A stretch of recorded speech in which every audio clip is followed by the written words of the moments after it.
Imaginez, pouvoir parler à vos proches qui sont morts. Ce n'est pas de la science-fiction. Ce principe existe à Otsuchi, dans le nord du Japon, une ville ravagée par le tsunami de 2011. Dans cette cabine, il est possible de laisser un message aux disparus. On l'appelle le téléphone du vent.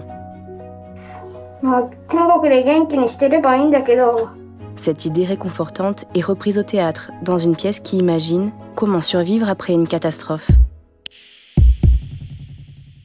Ce besoin de parler à ceux qui ont disparu, comme processus du deuil, est au cœur du spectacle Fraternité Conte Fantastique de Caroline Guillain-Nguyen. Dans cette pièce, une partie de la population a disparu, de manière soudaine, inexpliquée, étrange.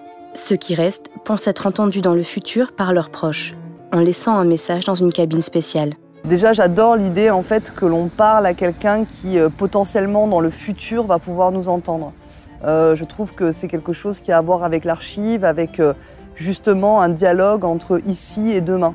Et que ça a à voir justement avec la question de, même du fantastique. De fait de mettre en fait des personnes dont l'enfant ou le père a disparu, tout d'un coup le mettre devant une cabine et de dire tu peux lui parler, en fait ça fait exister l'absence, ça matérialise l'absence. Pour affronter collectivement une catastrophe, il existe des lieux de soins spécifiques, comme des centres sociaux ou le bureau des rétablissements des liens familiaux. Dans ce spectacle, la clé salvatrice de notre humanité est un de ces lieux, un centre de consolation fictif. Précisément, le projet, c'était d'inventer un lieu, d'inventer ce centre de soins et de consolation dans lequel les gens viennent justement pour tenter de partager et de mettre du coup en partage les problématiques, les souffrances, les douleurs, les soins possibles, l'écoute possible.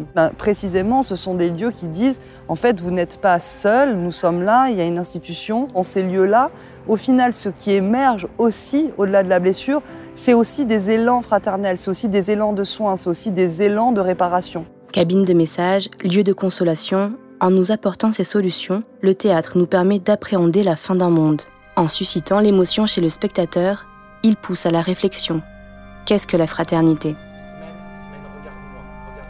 On va faire les choses ensemble. Je ne peux réfléchir que comme ça, c'est parce que tout d'un coup je vais me mettre à rentrer en empathie, que ça va me donner un chemin de compréhension, d'analyse, d'intelligence. Et je sais qu'en fait, en France, plus qu'ailleurs, je ne sais pas exactement pourquoi, mais c'est comme si ces deux choses devaient absolument être séparées, comme s'il y avait une barrière sanitaire entre l'émotion et l'intelligence, enfin la réflexion.